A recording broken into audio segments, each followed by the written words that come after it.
This is Dr. Gianna Rames, and I'm in the Getty. I'm speaking softly so that I don't harass other people.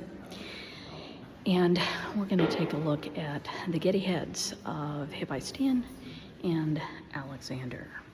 So the Getty is labeling this the head of a youth, which is as it should be. He is not labeled in these statues. I'm going to walk around so you can see the head.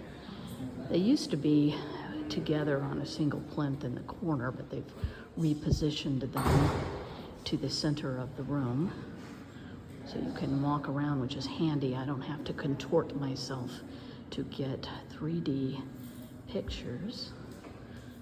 So that's the information about it. Okay.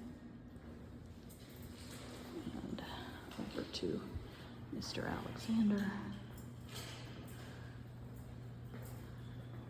Again, I will walk around. These things were supposedly rescued from a lime kiln.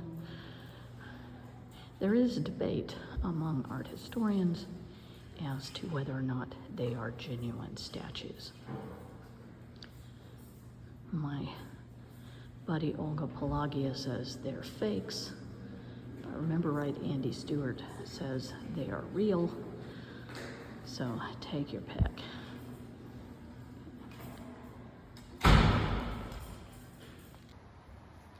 So continuing with some of the information about those heads from the Getty, I am back in a place I can speak at a normal level instead of having to whisper. So the two heads date to, if they are authentic, date to the end of the 300s, somewhere after about 320, probably before 300.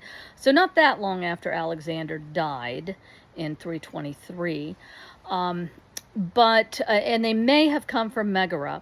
They were part of a larger group that may have been a sacrificial sort of lineup. We're not entirely sure, but there is the remaining head of Alexander, the remaining head of a young man, as you saw in the tag for the actual head itself, guessing that it might be Hephaestion, a Heracles, and there were some other figures as part of that are in the Getty vault. The difficulty, particularly with the Hephaestion head, is that that is not what he looked like. Okay, it is something we would call idealizing, and both of the heads have been idealized. Today, that would be photoshopping, what we used to call airbrushing, meaning taking away any of the imperfections. So it is a portrait, not a likeness. And these are the two different terms that are used by art historians to indicate the airbrushed version with the warts and all version as the likeness. And for a lot of the Macedonian kings, there seems to have been a kind of a de-aging to them that's been talked about in some papers, and I'll put one of those below. And so Alexander there is, of course, younger, looks like he's maybe in his early 20s, and the Hephaestion statue, again, has been idealized to the point there's not really any definitive individual features to it. So calling it head of a young man is actually quite accurate. So that is the canons of beauty for the 4th century in terms of what a young man ought to look like, with the short curly hair and the kind of bow mouth you see in both of them, and the somewhat heavy-lidded eyes. So that's the ideal that they are going for. So identifying it as Hephaestion doesn't mean, again, that we're seeing a likeness of what the man himself would have looked like.